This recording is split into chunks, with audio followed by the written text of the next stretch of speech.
Hi everyone, and welcome back to our reading of Five Children and It by E. Nesbit. We left off last time just after the children met the Psammead. So, let's continue and find out what happens next. It is wonderful how quickly you get used to things, even the most astonishing. 5 minutes before, the children had had no more idea than you had that there was such a thing as a sand fairy in the world, and now they were talking to it as though they had known it all their lives. It drew its eyes in and said, "How very sunny it is, quite like old times. Where do you get your megatheriums from now?" "What?" said the children all at once. It is very difficult always to remember that what is not polite, especially in moments of surprise or agitation. "Are pterodactyls plentiful now?" the sand fairy went on. The children were unable to reply. "What do you have for breakfast?" the fairy said impatiently, "and who gives it to you?" "Eggs and bacon, and bread and milk, and porridge and things. Mother gives it to us." "What are mega-what's-its-names, and terra-what-you-call-thems? And does anyone have them for breakfast?" "Why, almost everyone had pterodactyl for breakfast in my time." Pterodactyls were something like crocodiles, and something like birds. I believe they were very good grilled. You see, it was like this. Of course there were heaps of sand fairies then, and in the morning early you went out and hunted for them. And when you'd found one, it gave you your wish. People used to send their little boys down to the seashore in the morning before breakfast to get the day's wishes. And very often the eldest boy in the family would be told to wish for a megatherium, ready jointed for cooking. It was as big as an elephant, you see, so there was a good deal of meat on it. And if they wanted fish, the ichthyosaurus was asked for. He was 20 to 40 feet long, so there was plenty of him. And for poultry there was the plesiosaurus. There were nice pickings on that too. Then the other children could wish for other things. But when people had dinner parties, it was nearly always megatheriums, and ichthyosaurus, because his fins were a great delicacy, and his tail made soup. "There must have been heaps and heaps of cold meat left over," said Anthea, who meant to be a good housekeeper some day. "Oh no," said the Psammead, "that would never have done. Why, of course, at sunset what was left over turned into stone. You find the stone bones of the megatherium and things all over the place, even now, they tell me." "Who tell you?" asked Cyril, but the sand fairy frowned and began to dig very fast with its fairy hands. "Oh, don't go," they all cried. "Tell us more about when it was megatheriums for breakfast. Was the world like this then?" It stopped digging. "Not a bit," it said. "It was nearly all sand where I lived, and coal grew on trees, and the periwinkles were as big as tea trays. You find them now. They're turned into stone. We sand fairies used to live on the seashore, and the children used to come with their little flint spades and flint pails and make castles for us to live in. That's thousands of years ago, but I hear that children still build castles on the sand. It's difficult to break yourself of a habit." "But why did you stop living in the castles?" asked Robert. "It's a sad story," said the Psammead gloomily.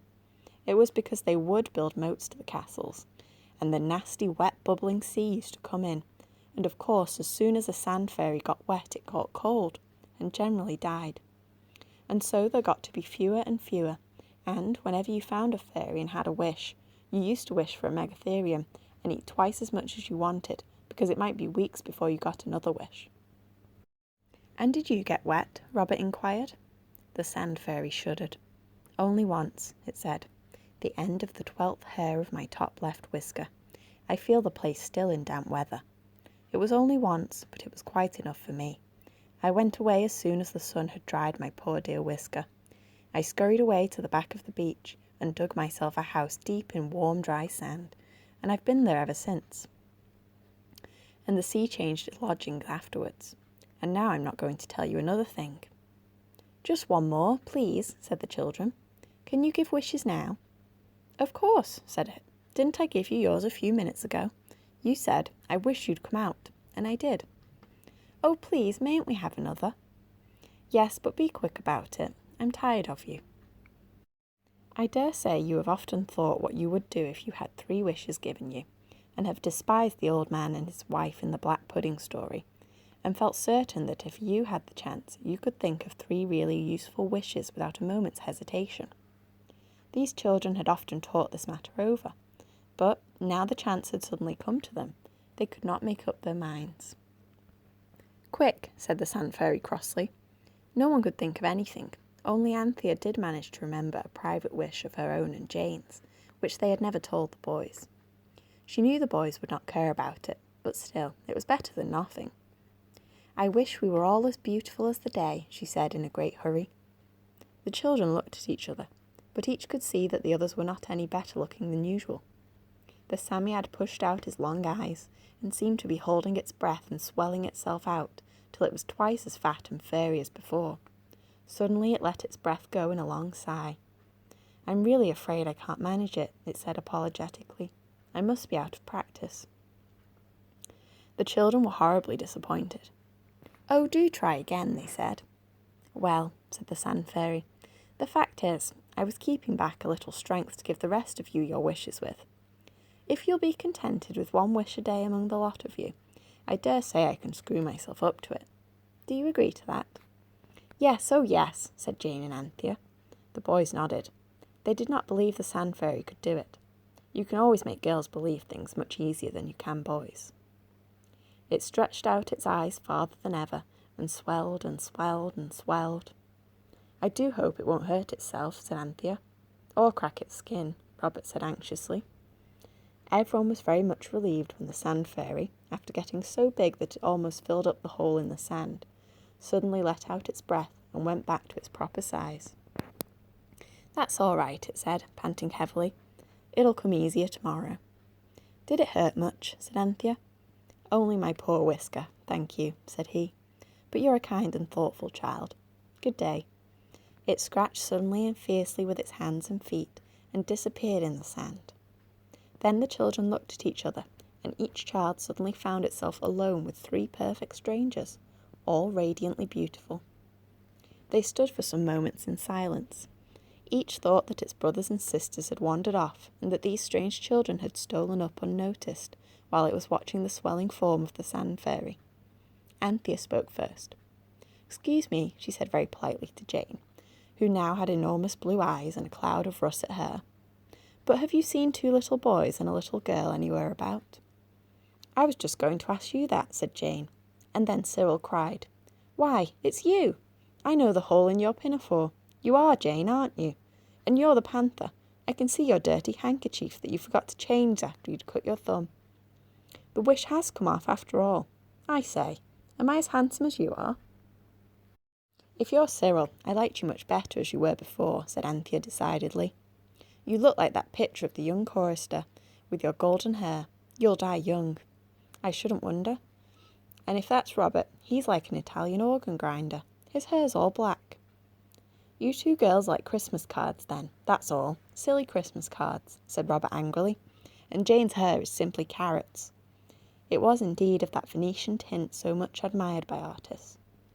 Well, it's no use finding fault with each other, said Anthea. Let's get the lamb and lug it home for dinner. The servants will admire us most awfully, you'll see. Baby was just waking up when they got to him, and not one of the children but was relieved to find that he, at least, was not as beautiful as the day, but just the same as usual. I suppose he's too young to have wishes naturally, said Jane. We shall have to mention him specially next time. Anthea ran forward and held out her arms.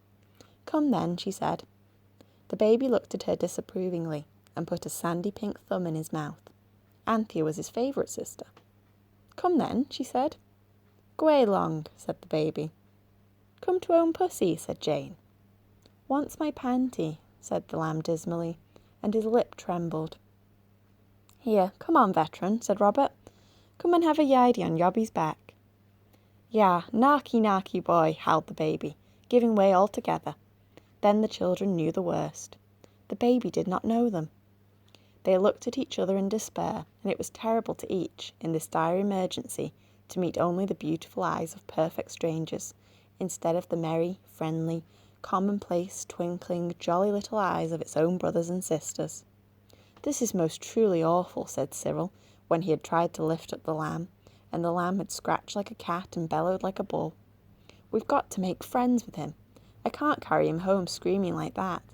Fancy having to make friends with our own baby. It's too silly. That, however, was exactly what they had to do. It took over an hour, and the task was not rendered any easier by the fact that the lamb was by this time as hungry as a lion and as thirsty as a desert. At last he consented to allow these strangers to carry him home by turns, but as he refused to hold on to such new acquaintances, he was a dead weight and most exhausting. "Thank goodness we're home," said Jane, staggering through the iron gate to where Martha, the nursemaid, stood at the front door, shading her eyes with her hand and looking out anxiously. "Here, do take baby." Martha snatched the baby from her arms. "Thanks, Bee, he's safe back," she said. "Where are the others? And whoever to goodness gracious are all of you?" "We're us, of course," said Robert. "And who's us when you're at home?" asked Martha scornfully. "I tell you it's us, only we're beautiful as the day," said Cyril. "I'm Cyril, and these are the others, and we're jolly hungry. Let us in, and don't be a silly idiot." Martha merely dratted Cyril's impudence and tried to shut the door in his face. "I know we look different, but I'm Anthea, and we're so tired, and it's long past dinner time." "Then go home to your dinners, whoever you are, and if our children put you up to this play acting, you can tell them from me they'll catch it, so they know what to expect." With that she did bang the door. Cyril rang the bell violently. No answer. Presently Cook put her head out of her bedroom window and said, "If you don't take yourselves off, and that precious sharp, I'll go and fetch the police." And she slammed down the window. "It's no good," said Anthea. "Oh, do come away before we get sent to prison." The boys said it was nonsense, and the law of England couldn't put you in prison just for being as beautiful as the day, but all the same they followed the others out into the lane. "We shall be our proper selves after sunset, I suppose," said Jane. "I don't know," Cyril said sadly. "It mayn't be like that now. Things have changed a good deal since Megatherium times." "Oh," cried Anthea suddenly, "perhaps we shall turn into stone at sunset, like the Megatheriums did, so that there mayn't be any of us left over for the next day." She began to cry. So did Jane. Even the boys turned pale. No one had the heart to say anything.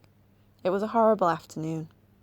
There was no house near where the children could beg a crust of bread or even a glass of water. They were afraid to go to the village because they had seen Martha go down there with a basket, and there was a local constable.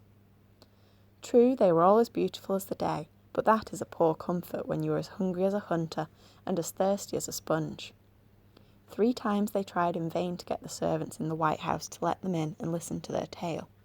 And then Robert went alone, hoping to be able to climb in at one of the back windows, and so open the door to the others. But all the windows were out of reach, and Martha emptied a toilet jug of cold water over him from a top window and said, "Go along with you, you nasty little Italian monkey." It came at last to their sitting down in a row under the hedge, with their feet in a dry ditch, waiting for sunset, and wondering whether, when the sun did set, they would turn into stone, or only into their own old natural selves. And each of them still felt lonely, and among strangers, and tried not to look at the others, for, though their voices were their own, their faces were so radiantly beautiful as to be quite irritating to look at. "I don't believe we shall turn to stone," said Robert, breaking a long, miserable silence, "because the Sand Fairy said he'd give us another wish tomorrow, and he couldn't if we were stone, could he?" The others said no, but they weren't at all comforted. Another silence, longer and more miserable, was broken by Cyril's suddenly saying, "I don't want to frighten you girls, but I believe it's beginning with me already. My foot's quite dead. I'm turning to stone, I know I am, and so will you in a minute." "Never mind," said Robert kindly. "Perhaps you'll be the only stone one, and the rest of us will be all right, and we'll cherish your statue and hang garlands on it." But when it turned out that Cyril's foot had only gone to sleep through his sitting too long with it under him, and when it came to life in an agony of pins and needles, the others were quite cross. "Giving us such a fright for nothing," said Anthea. The third and miserablest silence of all was broken by Jane. She said, "If we do come out of this all right, we'll ask the Psammead to make it so that the servants don't notice anything different, no matter what wishes we have." The others only grunted. They were too wretched even to make good resolutions. At last hunger and fright and crossness and tiredness, 4 very nasty things, all joined together to bring one nice thing, and that was sleep. The children lay asleep in a row, with their beautiful eyes shut and their beautiful mouths open. Anthea woke first. The sun had set, and the twilight was coming on. Anthea pinched herself very hard to make sure, and when she found she could still feel pinching, she decided that she was not stone, and then she pinched the others. They also were soft. "Wake up," she said, almost in tears for joy. "It's all right, we're not stone. And oh, Cyril, how nice and ugly you do look, with your old freckles and your brown hair and your little eyes. And so do you all," she added, so that they might not feel jealous. When they got home, they were very much scolded by Martha, who told them about the strange children. A good-looking lot, I must say, but that impudent. "I know," said Robert, who knew by experience how hopeless it would be to try to explain things to Martha. "And where on earth have you been all this time, you naughty little things, you?" "In the lane." "Why didn't you come home hours ago?" "We couldn't because of them," said Anthea. "Who?" "The children who were as beautiful as the day. They kept us there till after sunset. We couldn't come back till they'd gone. You don't know how we hated them. Oh, do give us some supper. We are so hungry." "Hungry? I should think so," said Martha angrily. "Out all day like this. Well, I hope it'll be a lesson to you, not to go picking up with strange children. Down here after measles, as likely as not. Now mind, if you see them again, don't you speak to them, not one word, nor so much as a look, but come straight away and tell me. I'll spoil their beauty for them." "If ever we do see them again, we'll tell you," Anthea said, and Robert, fixing his eyes fondly on the cold beef that was being brought in on a tray by cook, added in heartfelt undertones, "And we'll take jolly good care we never do see them again." And they never have. And that's where we leave off for today. Join us next time to find out what happens next when we read Chapter 2, Golden Guineas. Thanks for listening.